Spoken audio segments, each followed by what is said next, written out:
स्वागत है ब्रेक के बाद डीडी न्यूज पर आप देख रहे हैं इस वक्त। और अब हम खास चर्चा करने वाले हैं कि गुजारा भत्ता पर जो सुप्रीम कोर्ट का सुप्रीम फैसला आया है वो भी कुछ लोगों को मान्य नहीं है क्या, और क्या संविधान से देश चलेगा या फिर शरिया से यानी पर्सनल लॉ से। तो सुप्रीम कोर्ट के फैसले को all India Muslim personal law board ने तलाकशुदा महिलाओं को गुजारा भत्ता देने के फैसले को गलत माना है। वो इसे सही नहीं मान रहे। पर्सनल लॉ बोर्ड की मीटिंग में प्रस्ताव पारित करके कहा गया है कि यह फैसला शरिया कानून के खिलाफ है। सीआरपीसी की धारा 125 के तहत 38 साल पहले सुप्रीम कोर्ट की बड़ी बेंच ने शाहबानों को गुजारा भत्ता का अधिकार दिया था। यह मामला बड़ा चर्चित था। तब भी मुस्लिम उलेमाओं ने इसका विरोध किया था। एक दूसरे प्रस्ताव में all India Muslim personal law board ने वर्शिप एक्ट के बावजूद निचली अदालतों की सुनवाई पर चिंता जताई है। यानी पर्सनल लॉ बोर्ड का मानना है कि ज्ञानवापी हो, मथुरा कृष्ण जन्मभूमि हो, भोजशाला हो, ये सब मुद्दे जो हैं ये सुनवाई निरर्थक प्रयास हुआ, और वो जो हुआ सो हुआ। वो कहते हैं जो हो गया सो हो गया, अब छोड़िए। तो समान नागरिक संहिता के विरोध के लिए बना संगठन 20 करोड़ से ज्यादा मुसलमानों की रहनुमाई का दावा कैसे करेगा। वैधता पर तो सवाल है कि आपको क्या अधिकार है। फिर आधी आबादी को लेकर फैसले में महिलाओं की भूमिका इस संगठन में क्या है, यह भी सवाल है। कितना प्रतिनिधित्व है इस संगठन में महिलाओं का। देश की कई मुस्लिम महिलाओं ने मुस्लिम पर्सनल लॉ बोर्ड के फैसले को आत्मघाती माना है। उनका कहना है कि यह महिलाओं के अधिकारों के खिलाफ है। तलाकशुदा मुस्लिम महिलाओं को भी गुजारा भत्ता मांगने का हक है, दूसरी महिलाओं की तरह। यह एक क्रांतिकारी फैसला है, लेकिन मुस्लिम उलेमाओं के बीच यह बहस का मुद्दा बना हुआ है, या यूं कहें कि विरोध का मुद्दा बना हुआ है। वो तो विरोध कर रहे हैं। सुप्रीम कोर्ट ने तलाकशुदा मुस्लिम महिलाओं को सीआरपीसी की धारा 125 के तहत गुजारा भत्ते की मांग करने का हकदार बताया। वो चाहें तो ये इसका हक मांग सकती है। पिछले दिनों तेलंगाना हाई कोर्ट ने अब्दुल समद को अपनी पत्नी को गुजारा भत्ता देने का निर्देश दिया था, और इसी आदेश के विरोध में अब्दुल समद ने सुप्रीम कोर्ट में याचिका दाखिल की थी, जिस पर सुप्रीम कोर्ट ने फैसला देते हुए कहा कि महिला चाहे किसी भी धर्म की हो, उसे शादी टूटने पर पति से गुजारा भत्ता मांगने का हक है। 38 साल पहले सुप्रीम कोर्ट के शाहबानों को पति से गुजारा भत्ता लेने का हकदार बताने पर उलेमाओं के आगे झुककर उस समय की राजीव गांधी सरकार ने संसद से कानून पारित कर दिया था और सुप्रीम कोर्ट के फैसले को रद्द कर दिया था। एक नागरिक के रूप में मुस्लिम महिलाओं के संवैधानिक अधिकार पर उलेमाओं का विरोध किसी भी समाज के लिए तर्कसंगत नहीं कहा जा सकता। एक देश एक संविधान से ऊपर एक संगठन का जबरन समर्थन वोट बैंक पॉलिटिक्स के कारण मिल रहा है। ये लोकतंत्र के लिए ठीक नहीं है, उचित नहीं है ये, और इस तरह से देश नहीं चल सकता। लेकिन all India Muslim personal law board के प्रवक्ता सैयद कासिम रसूल का कहना है कि सुप्रीम कोर्ट का यह फैसला मुस्लिम महिलाओं के लिए मुसीबत बन जाएगा। यदि तलाक के बाद भी किसी को भत्ता देना पड़ रहा है तो फिर तलाक का क्या अर्थ। सुप्रीम कोर्ट के जजमेंट में यह बात कही गई है कि ये in the interest of women है। ये जो जजमेंट है वो औरतों के मफाद में या औरतों की भलाई के लिए किया गया है। हमारा मानना ये है कि अगर आप रिश्तों पे, शादी ब्याह के मामला पे अगर गौर करेंगे तो आप महसूस करेंगे ये in the interest of women नहीं है, बल्कि हम महसूस करते हैं कि औरतों के लिए ये एक मुसीबत बन जाएगा फैसला। इसलिए कि अगर कोई आदमी शादी के बाद या तलाक के बाद भी अगर उसे ज़िंदगी भर मेंटेनेंस देना है तो वो तलाक क्यों देगा। और फिर रिश्ते में जो तलखी पैदा हो गई है, जो बदमज़गी पैदा हो गई है, वो कंटिन्यू करेगी, तो उसका सफ़र कौन होगा। आप इसमें गौर कीजिए। और वहीं बीजेपी के वरिष्ठ नेता मुख्तार अब्बास नकवी का कहना है कि देश तो संविधान से ही चलेगा, जबकि मजहब शरीयत से चलेगा। संविधान और शरीयत में टकराव पैदा करने की किसी को कोशिश नहीं करनी चाहिए। मुल्क जो है वो संविधान से चलेगा, मजहब आप शरीयत से चलाइए। इसमें कहीं कोई टकराव नहीं, कोई बिखराव नहीं, कोई विरोधाभास नहीं है। लेकिन कुछ लोगों की आदत है कि वो हर सुधार पर, हर संवैधानिक सुधार पर सांप्रदायिक वार करने की कोशिश करते हैं, और उसकी कोशिश के पीछे उनकी मकसद और मंशा होती है कि कौम की तरक्की पर, तालीम पर तालिबानी ताला जड़ो, मुस्लिम महिलाओं की तरक्की और तालीम पर तालिबानी ताला जड़ो। तो मुझे लगता है इस तरह के जो सोच है उससे उन्हें बाहर निकलना चाहिए। तो मुख्तार अब्बास नकवी कह रहे थे कि तालिबानी ताला लगाने की कोशिश हो रही है, लेकिन ये तालिबानी ताला लगाने की जो सोच है, इस सोच के पीछे क्या है, इसी पर आज खास चर्चा करने के लिए हमारे साथ जुड़ रही हैं राधिका खेड़ा जी, भारतीय जनता पार्टी की प्रवक्ता हमारे साथ जुड़ चुकी हैं। साथ में राहुल लाल, राजनीतिक विश्लेषक और कांग्रेस के समर्थन में बातें भी रखते हैं। बहुत बहुत स्वागत राधिका जी और राहुल जी। और हमारे साथ स्टूडियो में तो हमारे सलाहकार संपादक विनोद जी बने हुए ही हैं। मैं चर्चा को विनोद जी के जरिए आगे बढ़ाता हूं। विनोद जी, ये फैसला देखिए 38 साल पहले भी फैसला आया था, लेकिन उस समय के जो हालात थे उस समय बदलवा लिया गया इसको। अभी के जो राजनीतिक हालात हैं, अभी ऐसा लग रहा है कि बदलवा तो नहीं सकते, लेकिन फिर भी आवाजें तो उठ रही हैं, भरसक आवाजें उठ रही हैं इसका विरोध करने के लिए। ये कौन सी सोच है जो आज साल 2024 में भी महिलाओं को बराबरी का हक देने के लिए तैयार नहीं है? विनोद जी। लाल जी, जब आप अभी अपनी रिपोर्ट में बता रहे थे और all India Muslim personal law board के जो बाइट सुना रहे थे आप उनके प्रवक्ता का, तो ये जो विश्वास है उनका और आत्मविश्वास आप कह सकते हैं कि वो कैसे बना है। 38 साल पहले जो आप कह सकते हैं कि एक कॉन्स्टिट्यूशनल बेंच ही कह सकते हैं कि बड़ी बेंच थी 5 जजों की जी, उस बेंच ने एक फैसला दिया था साहबानों के मामले में, और आप सुन के हैरानी हो गई कि 79 रुपये, ओनली 79 रुपये उसकी मांग थी कि गुजारा भत्ता में हमें मिलनी चाहिए। और इस मांग को लेकर जब वो सुप्रीम कोर्ट पहुंची थी और सुप्रीम कोर्ट ने वही जो सीआरपीसी 125 के तहत उनको ये अधिकार दिया और कहा कि ये एक सेकुलर कानून है, इसमें किसी को भी इस सीआरपीसी 125 में गुजारा भत्ता मांगने का हक है और वे गुजारा भत्ता साहबानों को भी मिलनी चाहिए। और सुप्रीम कोर्ट ने साहबानों के लिए फैसला सुनाया था सिर्फ 79 रुपये के लिए। और आप ये देखिए कि उसको कैसे, और यही all India Muslim personal law board है जो उसके विरोध में उठ खड़ा हुआ और उसके बाद ये ऐसा माहौल बना उलेमाओं का देश में कि राजीव गांधी को झुकना पड़ा। और संसद में जब मुझे लगता है कि जब आप कहते हैं इससे बड़ी बहुमत कांग्रेस को इससे पहले कभी नहीं मिली थी, और इतने प्रचंड बहुमत का उपयोग संसद में किस लिए किया गया? आधी आबादी के लिए जो एक क्रांतिकारी फैसला था उसको आपने पलट दिया।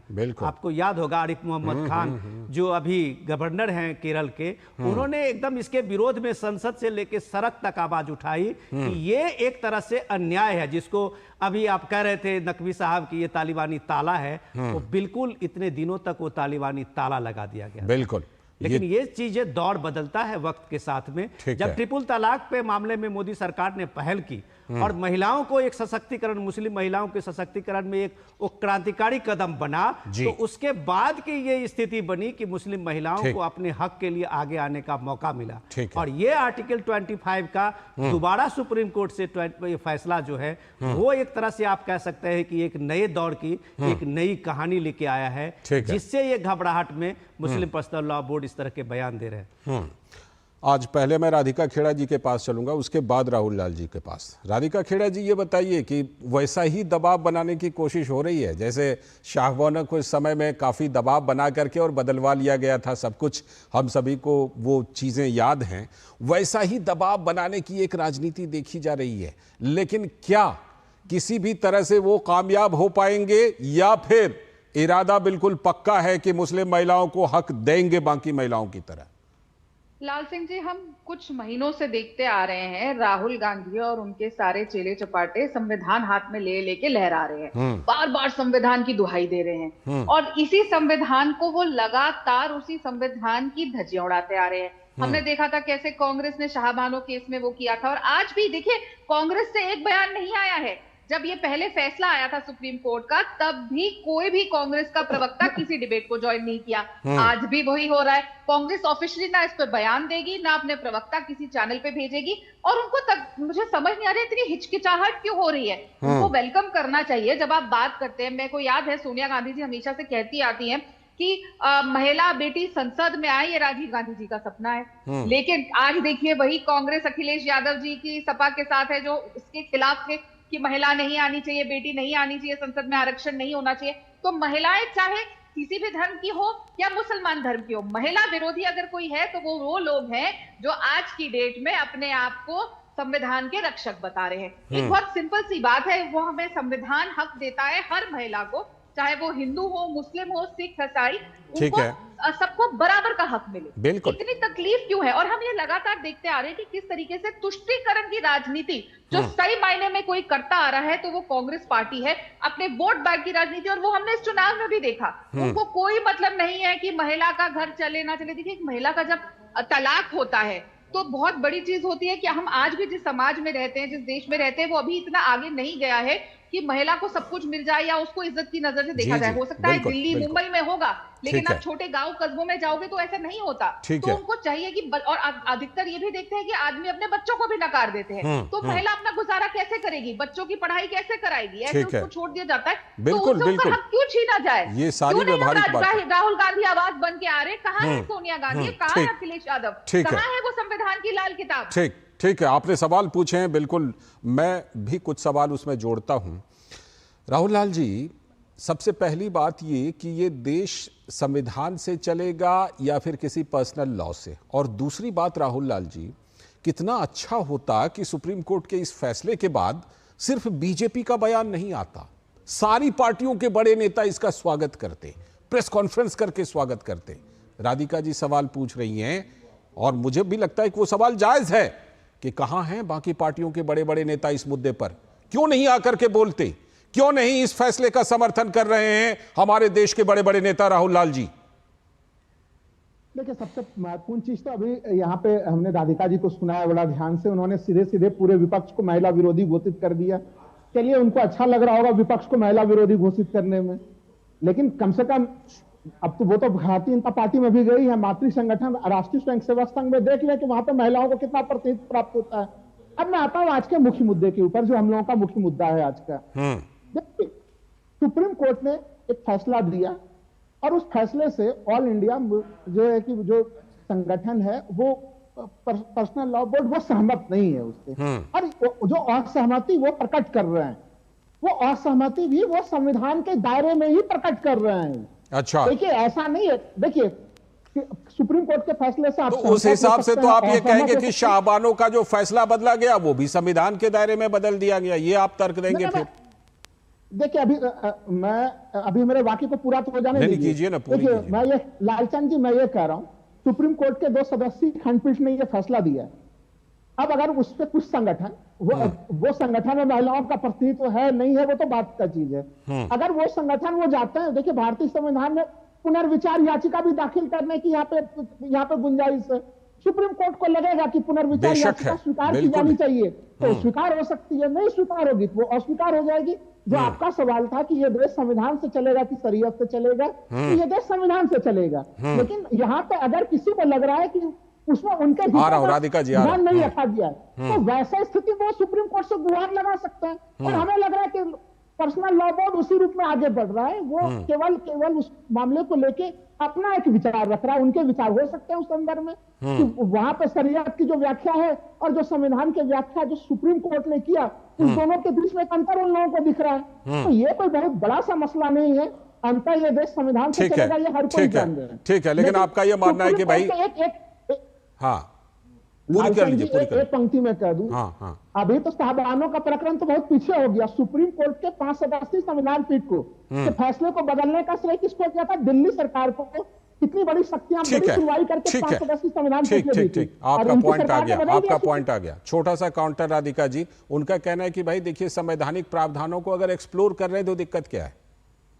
देखिए, पहले तो मैं इनको याद दिला दूं, हम मुस्लिम राष्ट्र नहीं है। पहले तो मैं ये बहुत क्लियर कर दूं। तो यहाँ पे शरिया करा जाए, उसके ऊपर अपील करी जाए, उसका कोई सवाल ही नहीं होता।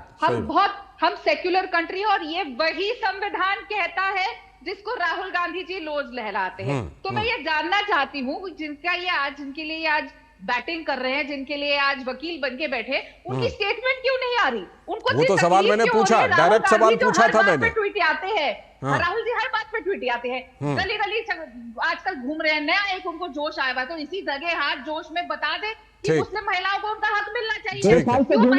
ठीक है, और देश को बताएं, क्या वो मानते हैं कि ये मुसलमान देश है? ठीक है, लौटता हूँ कि हमारा देश धर्म से चलता है। ठीक, लौटता हूँ आप दोनों के पास लौटता हूँ। विनोद जी, मैं एक स्थिति की कल्पना कर रहा हूं हमारा देश धर्मनिरपेक्ष देश है, कितनी अच्छी बात है।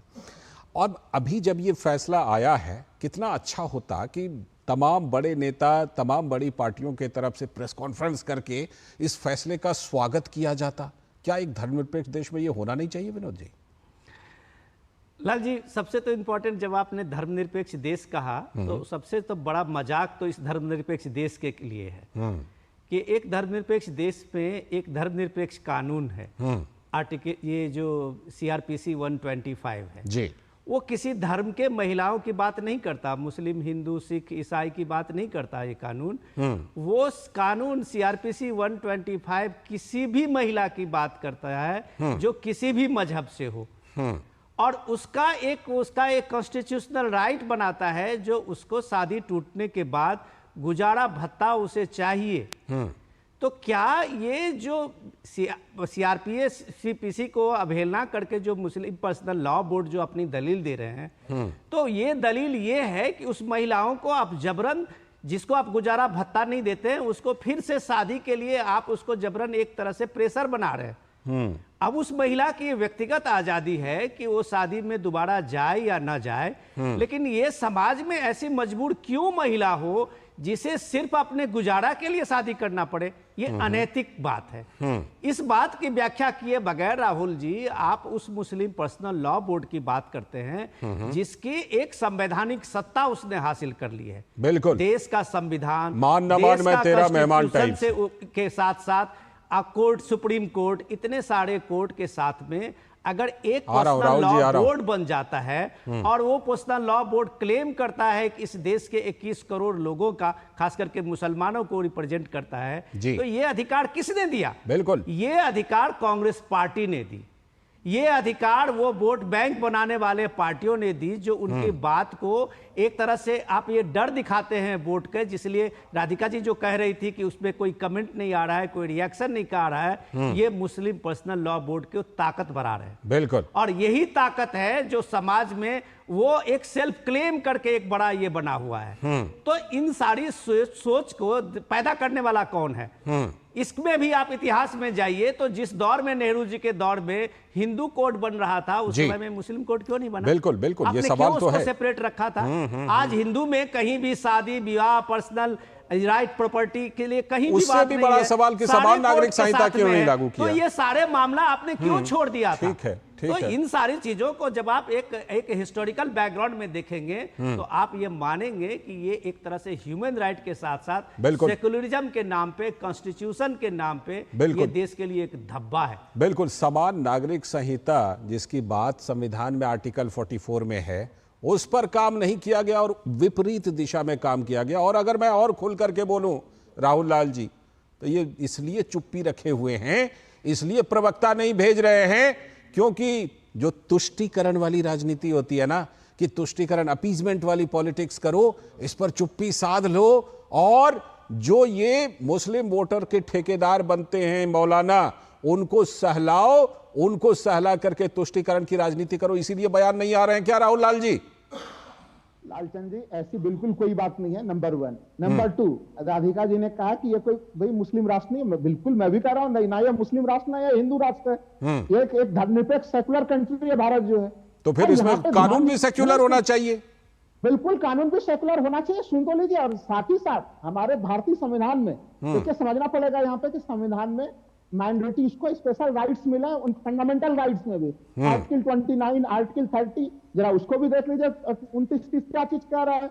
बाकी और भी जो अलग अलग लोगों के लिए, सबों के लिए है। तो एक हम लोग एक सर्वधर्म संभव बहुविध संस्कृति वाले राधिका जी आ रहा हूं, राहुल जी की बात मैं केवल उसमें ये चीज कह रहा हूँ, इतना बड़ा ऑल मुस्लिम पर्सनल लॉ बोर्ड के ऊपर की नहीं, उसको तो कोई प्रोत्साहन दे रहा है।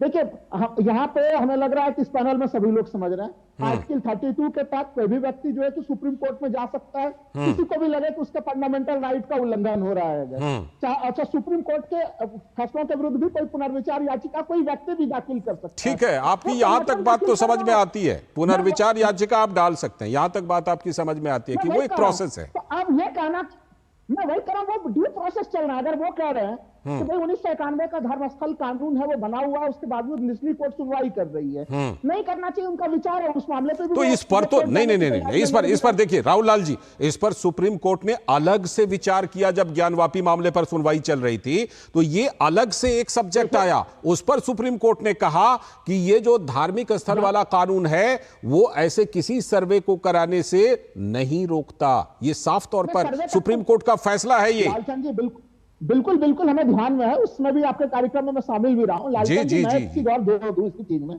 जब अयोध्या प्रकरण पे सुप्रीम कोर्ट के 5 सदस्यीय संविधान पीठ का फैसला आया, ठीक है, तभी धर्मस्थल कानून को सुप्रीम कोर्ट ने बड़ा रेखांकित किया। उसमें भी सर्वे तक का तो मामला सही है, कोई दिक्कत नहीं। ठीक है चलिए, सुप्रीम कोर्ट ने यह चीज कहा है कि यथास्थिति बनी रहेगी। ठीक, राधिका जी मैं एक ही लाइन कहूंगा, तमाम संवैधानिक पहलुओं का ही मुस्लिम पर्सनल लॉ बोर्ड पालन कर रही है, और इसमें कांग्रेस के बारे में यह कहना है कि कांग्रेस बयान दे। यही उम्मीद है कि आगे भी संवैधानिक प्रावधानों का पालन करेगी। बिल्कुल अपनी बात रखेगी जरूर, उसका पूरा हक है। राधिका जी आप काउंटर करना चाह रही थी, आप कहिए। मेरे हाथ में राहुल गांधी का ट्विटर अकाउंट खुला हुआ है, एक्स अकाउंट। मैं ये देख रही हूँ कि जब ये निर्णय आया कोर्ट का, तब ना इसका इन्होंने वेलकम किया, ना खिलाफत करी, कुछ भी नहीं। हाँ, ये सवाल तो हम पूछ ही रहे हैं। एक शब्द नहीं बोल रहे, ऐसे उनके मुंह में दही जम गई है। और अगर ऐसा होना है तो सब धर्म जितने भी हैं हिंदुस्तान में, सब अपना अपना कानून ले आते हैं। हिंदुओं को अलग राइट्स मिलनी चाहिए, सिखों को अलग राइट मिलनी चाहिए, पारसियों को अलग राइट मिलनी चाहिए, सबको यही करना शुरू कर देते। फिर हमारे को कोर्ट की जरूरत नहीं है, हमें कॉन्स्टिट्यूशन की जरूरत नहीं है, क्योंकि सिर्फ धर्म के नाम पे चलाना शुरू कर देते हैं। मैं बीच में नहीं बोली थी राहुल जी। अब उनकी राधिका जी के काउंटर को सुन लीजिए, उन्होंने आपको पूरा बिल्कुल शांति से सुना है, शांति से सुना है। हाँ, यही तो बात है ना, क्योंकि वो कहते हैं ना खाली बर्तन शोर मचाते, क्योंकि लोगों के पास मुद्दे नहीं है ना, ये इस बात को डिफेंड कर पा रहे हैं। मैं बार बार एक ही बात पूछ रही हूँ राहुल जी, आप भी कई डिबेट्स में जरूर कांग्रेस को कल्चर ले जाते हुए संविधान पकड़ के हाथ में बैठे होंगे। कहाँ है आज वो संविधान? लेकर आइए, बताइए क्या संविधान कहता है कि हमारा शरिया कानून ही चलेगा, मुसलमान महिला को उसका हक नहीं मिलेगा? क्या संविधान नहीं लागू होना चाहिए? जिस संविधान को पकड़कर हाथ में राहुल गांधी जी ओथ ले रहे थे, रोज लहराते हैं। ठीक है क्यों राहुल गांधी चुप है? आज क्यों कांग्रेस चुप है? ये तुष्टीकरण कब तक चलेगा? बिल्कुल ये सवाल है कि आप संविधान को क्या सेलेक्टिव मौके पर लेकर आएंगे, सेलेक्टिव तरीके से? ये संविधान की ही बात तो सुप्रीम कोर्ट कर रहा है, जो गुजारा भत्ता देने की बात कर रहा है। यहां पर संविधान से क्यों नहीं वो प्यार दिखाई पड़ता है? वो प्यार तो छोड़िए, एक छोटा सा 2 शब्द भी कोई नहीं बोलने को तैयार है। फिलहाल बहुत बहुत शुक्रिया राहुल लाल जी जुड़ने के लिए, राधिका जी जुड़ने के लिए, और विनोद जी आपका भी इस चर्चा में जुड़ने के लिए। लेकिन आगे आप हमारे साथ बने रहिएगा।